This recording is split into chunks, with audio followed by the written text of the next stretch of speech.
يا أيها الذين آمنوا اتقوا الله حق تقاته ولا تموتن إلا وأنتم مسلمون يا أيها الناس اتقوا ربكم الذي خلقكم من نفس واحدة وخلق منها زوجها وبث منهما رجالا كثيرا ونساء واتقوا الله الذي تساءلون به والأرحام إن الله كان عليكم رقيبا يا أيها الذين آمنوا اتقوا الله وقولوا قولا سديدا يصلح لكم أعمالكم ويغفر لكم ذنوبكم ومن يطع الله ورسوله فقد فاز فوزا عظيما أما بعد فإن خير الحديث كتاب الله وخير الهدى هدى محمد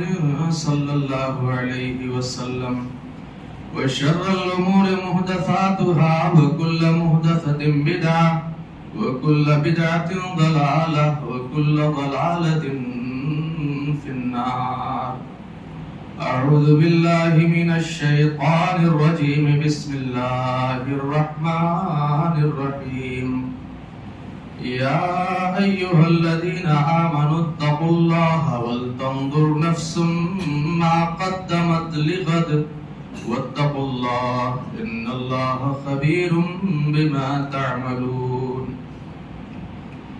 رب اشرح لي صدري ويسر لي أمري واحلل عقدة من لساني يفقهوا قولي سبحانك لا علم لنا إلا ما علمتنا إنك أنت العليم الحكيم اللهم آت نفسي تقواها وزكها أنت خير من زكاها أنت وليها ومولاها حاضرین جمعہ، بزرگان دین، نوجوان ساتھیوں، پیارے بچوں، اسلامی ماؤں اور بہنوں، ساری خوبیاں اللہ رب العالمین کے لیے لائق و سزاوار ہیں، جو تن تنہا پوری کائنات کا خالق، مالک، رازق، مربی اور معبود حقیقی ہے۔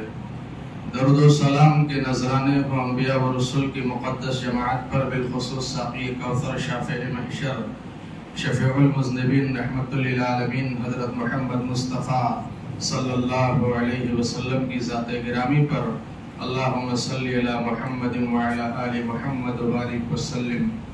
محترم حاضرین، آج کے خطبہ جمعہ میں جس عنوان کے تحت کچھ باتیں میں آپ کے سامنے رکھنا چاہتا ہوں، وہ عنوان ہے آخرت کا احساس پیدا کریں۔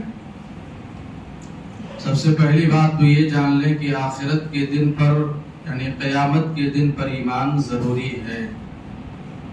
اگر کوئی آدمی قیامت کے دن پر ایمان نہیں لاتا تو وہ مسلمان نہیں ہو سکتا۔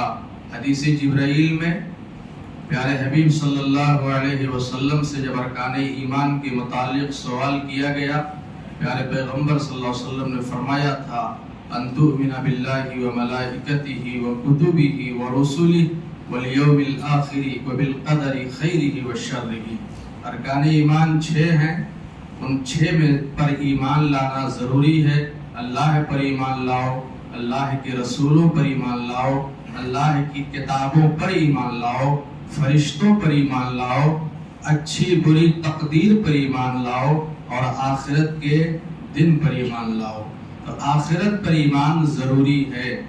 دوسری بات، آخرت کا دن برحق ہے، بلکہ اللہ نے دنیا کی زندگی ہمیں اسی لیے دی ہے کہ ہم آخرت کی زندگی کی تیاری کریں۔ آخرت کی زندگی ہی اصل زندگی ہے۔ اس حقیقت کو جاننے کے باوجود بھی ہم میں سے بہت سارے لوگ آخرت کے دن سے غافل ہیں۔ قرآن کہتا ہے اقترب للناس حسابهم وهم في غفلة معرضون، لوگوں کے حساب کا وقت قریب آ گیا ہے، لیکن پھر بھی لوگ غفلت میں پڑے ہوئے ہیں، خواب خرگوش میں پڑے ہوئے ہیں۔